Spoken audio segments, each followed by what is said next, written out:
If you feel like you don't have that much to do in Shadowlands right now, yet you do love those mounts, transmog, and upgraded buildings, what you should be doing is collecting that sweet anima. In this video, we're gonna go over all the anima sources in Shadowlands and what you can do to get as much of it as quickly as possible. Make sure to stick till the end of the video so you can get some additional tips on how to improve your anima farm. My name is Ivona, and if you're here for the first time, smash that sub button because I do a bunch of simple WoW guides for classes, mounts, pets, raids, dungeons, and a whole lot more. So if you enjoy getting easy wins in WoW, you're in the right place. The first way for you to do this is by completing the weekly World Boss World Quest, awarding you with 250 anima. This is a once per week loot, so you can only get it once when you kill it, but it will push you towards getting your weekly Covenant anima quest quite a bit, so make sure you pick up those first before going for the World Boss. Every week, a different World Boss spawns, so you want to check either your map to see where it is, or the front page of Wowhead, where there's info on which boss is available this week. Number 2 is your Elite Weekly World Quest, also awarding you with 250 anima.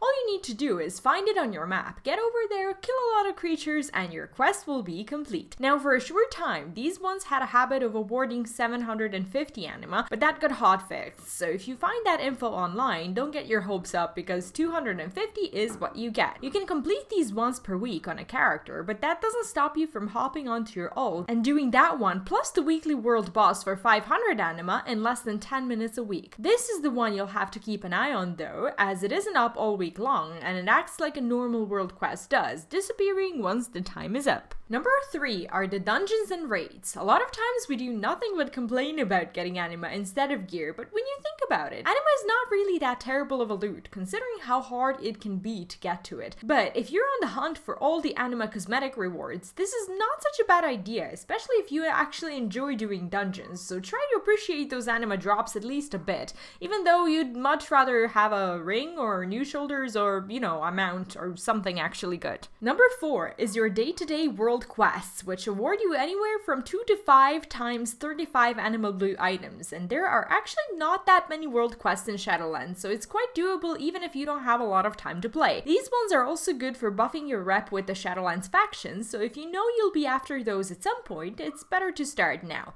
If you're gonna do this, I highly recommend having an add-on that tracks your world quests, like the World Quest Tracker, as those give a much better overview of what's available when and where. Number 5 is the rares. This way of anima farming is something you'll probably be doing as a side thing if you're on the hunt for mounts and transmogs, but it's nice knowing that you can kill off a rare once a day and get some anima. It really does pile up, and it does go along with your other goals, so if you get yourself an add-on like Handy Notes or something similar, start going around the zones doing your usual stuff and killing those rare NPCs, and you'll soon start seeing a great anima increase over time, and you may get a cool mount along the way. Number 6 is the chests, especially the ones you open through your anima conductors. Each zone has a different way of opening those chests. For example, in Ardenweald, when you want to open those high plant-like things, the lunar light pods, you've got to walk over some plants and light them up, and as a reward for going over a few of them, the chest opens. Once that's done, you'll get an item granting you a few of those 35 anima items and some rep with the faction, so that's pretty sweet. Number 7 is your mission table, everyone's favorite activity in Shadowlands.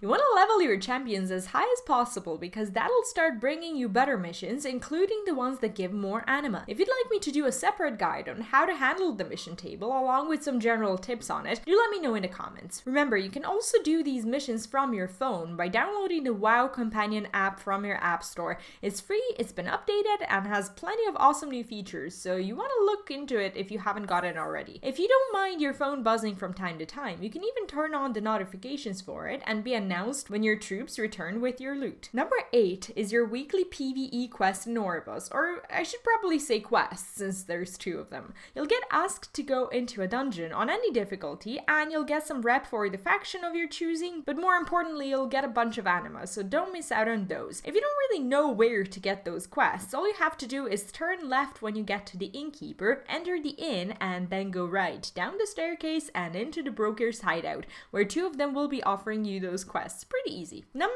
9 is your campaign quest line. This is obviously not something you can do all the time, but if you've been following your Covenant story, and I assume you have, you'll be seeing some anima as your quest rewards, so, you know, do those. Number 10 is your callings. They actually have a chance of anima items being in them, It's not guaranteed, but gold is definitely not the only thing to get from them. There's also a mount drop chance from the Maldraxxus related callings when you open the cache, so that's another reason to start doing them, even if you're not in it for the golden rep. Number 11 is your random dungeon finder, and if you queue for those, you'll get 35 anima as a bonus. It's kind of a bit weird that you don't get more by queuing for heroics, but it is what it is. I assume some people are past this stage now, but if you're just looking to have some fun and breeze through heroics without having to deal with pre-made groups, it's a cool little reward to get from it. Number 12 is the one-time quests related to Sanguine Depths, Theater of Pain, Spires of Ascension, and the Other Side dungeons. These are pretty sweet because they offer 750 anima, which is insane, so you should do those.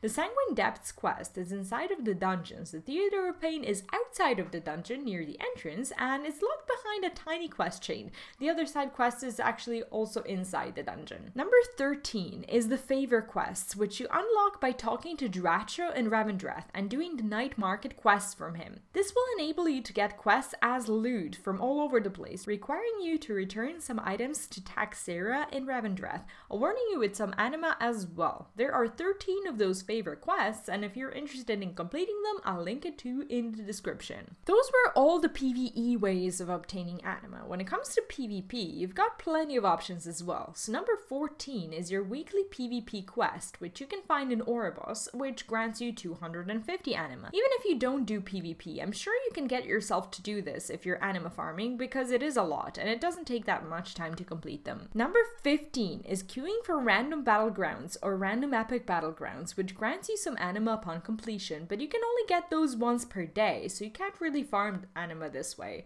Also, if you're into ranked mode, you can get bits of anima for queuing 2v2 and 3v3, but for the 10v10 battlegrounds, you'll get 250, which is beautiful, but also high-end, so, you know, only do those if you really want to. Number 16 is the Against Overwhelming Odds quest that only pops up when the population of your faction is way lower than the other one on your server. The quest requires you to slay 25 level 60 players of the opposite faction, and it rewards whooping 250 anima, so if you see this one, don't miss out on it. Some people reported simply turning on the war mode and heading into the maw, killing off the players already struggling with NPCs over there, but you know, if you do it, pretend like you didn't hear it from me, because that's a mean thing to do, but you can do that. Number 17 is the open world PvP quests, and you'll find an easier time spotting these if you use something like a world quest tracker add-on. Those quests will have a red circle around them and will reward some anima once you've completed them, but in order to see them, you have to have your war mode on and go out in the open world. Now, as I promised, there are some additional tips you may have not known about when it comes to anima farming. If you turn your war mode on, you'll notice that you're getting more experience and more anima,